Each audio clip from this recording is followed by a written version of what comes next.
क्या कभी ऐसा हो सकता है कि एक परिवार पर आई मुसीबत एक बहुत बड़े साम्राज्य की नींव रख दे? आज हम एक ऐसे ही पॉलिटिकल ड्रामे को समझेंगे जहां विश्वासघात और बदले की आग ने इतिहास का रुख ही मोड़ दिया। तो चलिए इस कहानी की जड़ों तक चलते हैं। ये जो ऐतिहासिक दस्तावेज है ना, ये हमें बताता है कि ये सिर्फ कोई मनगढ़ंत कहानी नहीं है, बल्कि इतिहास का वो पन्ना है जो हमें सीधा उस दौर में ले जाता है। देखिए, इस कहानी की शुरुआत किसी महान राजा के राज्याभिषेक से नहीं होती।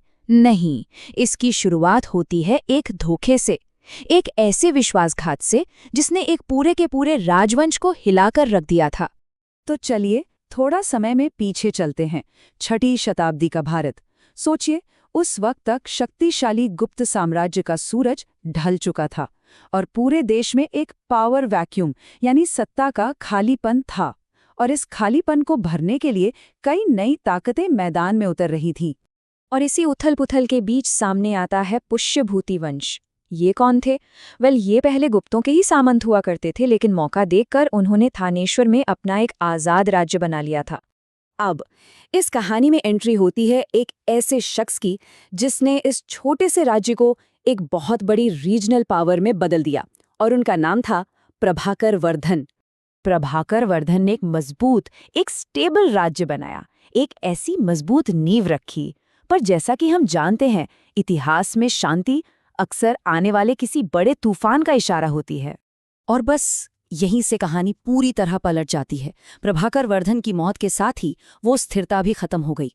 उनके बड़े बेटे राज्यवर्धन को सिंहासन तो मिला, लेकिन साथ में मिली एक ऐसी सल्तनत जो तबाही के मुहाने पर खड़ी थी।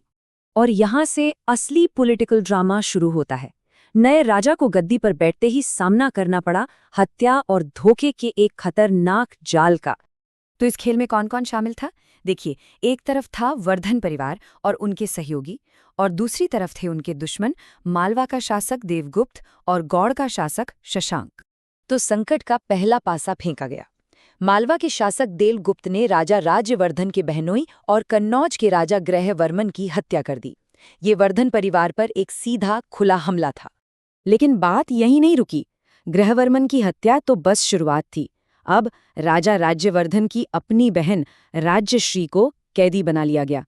मामला अब सिर्फ राजनीतिक नहीं रहा, ये पर्सनल हो गया था। अपने परिवार पर हुए इस हमले से राज्यवर्धन का खून खौल उठा। उन्होंने फौरन बदला लेने की ठानी, एक जोरदार सैन्य अभियान चलाया और देवगुप्त को युद्ध में धूल चटा दी, उसे मार डाला। लगा कि बस अब न्याय हो गया। लेकिन कहानी में एक और खतरनाक मोड़ आना बाकी था। ठीक जीत के बाद राज्यवर्धन को देवगुप्त के साथ ही शशांक ने धोखे से मार डाला। तो जरा सोचिए, सिर्फ 1 साल के अंदर क्या क्या हो गया। पहले ग्रहवर्मन की हत्या, फिर राज्यवर्धन की जीत, और उसके फौरन बाद खुद राज्यवर्धन की धोखे से मौत। सब कुछ 606 ईस्वी में। तो इस मोड़ पर आकर वर्धन वंश की हालत क्या थी? राजा मर चुका था, राजकुमारी कैद से भागकर जंगलों में कहीं लापता थी, और पूरा राज्य बिना किसी लीडर के बिखरने की कगार पर था। तो सवाल ये था कि अब कौन? शाही परिवार टूट चुका था, राज्य में चारों तरफ उथल-पुथल थी। ऐसे में कौन था जो आगे बढ़कर इस बर्बादी को रोक सकता था? और ठीक जब लगा कि अब कोई उम्मीद नहीं बची, तब अंधेरे से एक रोशनी निकली। एक नया हीरो सामने आया, छोटा भाई, जिसके कंधों पर अब अपने परिवार की पूरी विरासत बचाने का बोझ था।